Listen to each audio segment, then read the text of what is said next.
ആശ്രയം നീ ക്രൂശിതനേ യേശുനാഥാ. ഒരു നോമ്പുകാലം കൂടി.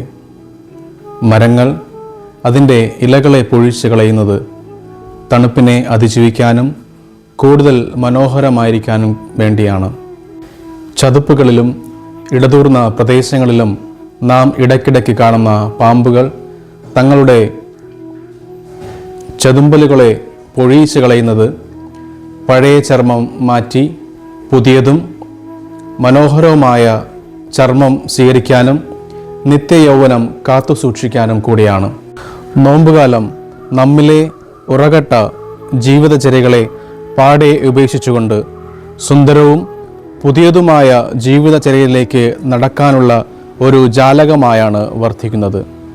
കേവലം സൃഷ്ടിയായ നാം സർവചരാചരങ്ങളുടെയും സൃഷ്ടാവായ ദൈവപിതാവിലേക്ക് നടന്ന് അടുക്കാനുള്ള സമയം കൂടിയാണ് ഈ നോമ്പുകാലം.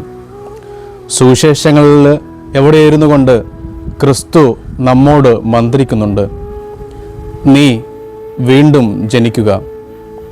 ഈ നോമ്പുകാലത്തിൽ നമ്മിലെ പഴയതിനെ തെല്ല് ഉടച്ചു കളയാം. പുതിയ തോൽക്കുടങ്ങൾ സൃഷ്ടിച്ചുകൊണ്ട് പഴയ തോൽക്കുടങ്ങൾ ഭേദിച്ച് പുതിയ തോൽക്കുടമായി പുത്തൻ വീഞ്ഞിനെ നമുക്ക് സ്വീകരിക്കാം.